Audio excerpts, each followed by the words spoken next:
Our next speaker, Caitlin. Orange County Arts Commission. I'm really glad I get to be the one to go after that closing statement. Can I take this off of here?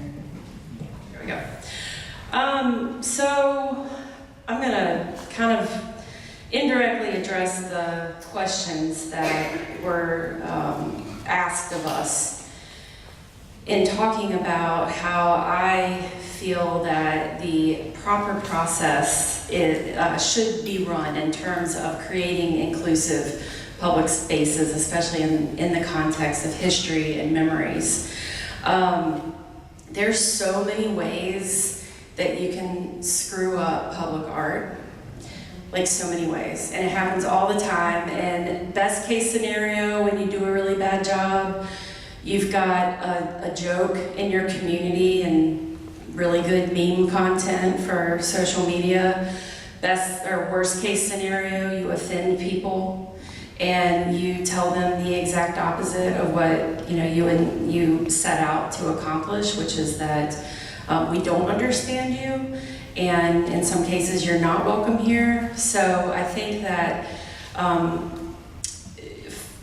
following an inclusive process is the key to having your public spaces serve the goal that you want them to. So here locally, we're really fortunate to live in a place that, we want our public spaces inclusive and safe, and we want them to be a source of pride and somewhere that all feel welcome. So essentially, in order to do that, when I was kind of getting my thoughts together, I was thinking about the fact that it all comes down to three words that all start with C. So you've got context, you've got content, and you've got community. And so context, which is a lot of what we've been talking about so far, the context of Silent Sam. You ask everybody and they're going to give you a different answer, somewhat, of what the context was of that statue. Here, the context has to be aligned with your ultimate goal. So again, here now we are talking about how do we make our public spaces inclusive. So in order to do that, that's where the other two C's come in, content and community. And without community, you cannot have authentic content. So, for an example, today is Indigenous Peoples Day. And say, we as a community wanted to create a public space in honor of them. Well, I'm not an Indigenous person. That is not up to me to decide. And so often, especially in the arts, because there's still a lot of issues pertaining to diversity in the arts. So often it's a table full of white people sitting around saying, how do we honor Indigenous people? Well, we don't know. You don't know that.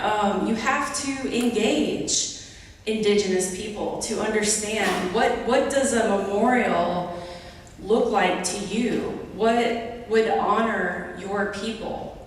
What are the stories that need to be told? We have no idea what that is. And so in order to create an authentic space and an authentic piece of art, you have to get the involvement of the people that you're trying to include. And it's pretty easy to do that. That's why it kind of surprises me when communities fail all the time. Because, really it's recognizing the fact, and this addresses one of my greatest concerns to answer your question. I feel like a lot of people lack the ability to realize their own limitations and their own world experience, and that the life I'm living is not the life that somebody else is living. And so that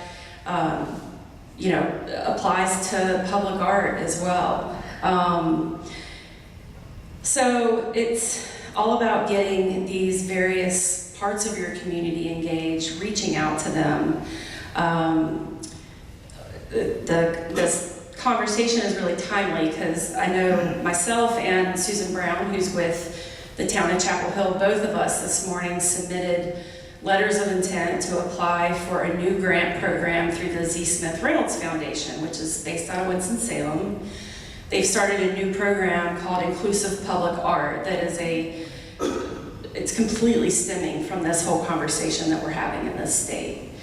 And it is really interesting because it is essentially forcing folks that want this grant money to go through the proper process. So, and Susan and I started off, two white women sitting across from each other at a table talking about how do we, create inclusive public art? Well, we realized we don't. We're facilitators. In her case, she's working with Jackson Center. In my case, I'm working with Empowerment Inc. and Free Spirit Freedom and relying on the members of the African American community to bring the right people around the table. And my role is to listen and hear stories and hear reoccurring themes and then help facilitate the process and move it along and make sure that once, hopefully both of us are funded, but at least if one of us is funded, that end product truly is authentic and represents the community. So, yeah, I think that's about all I have. And I'm sure that, again, I'll be able to answer more questions once we talk more. Okay.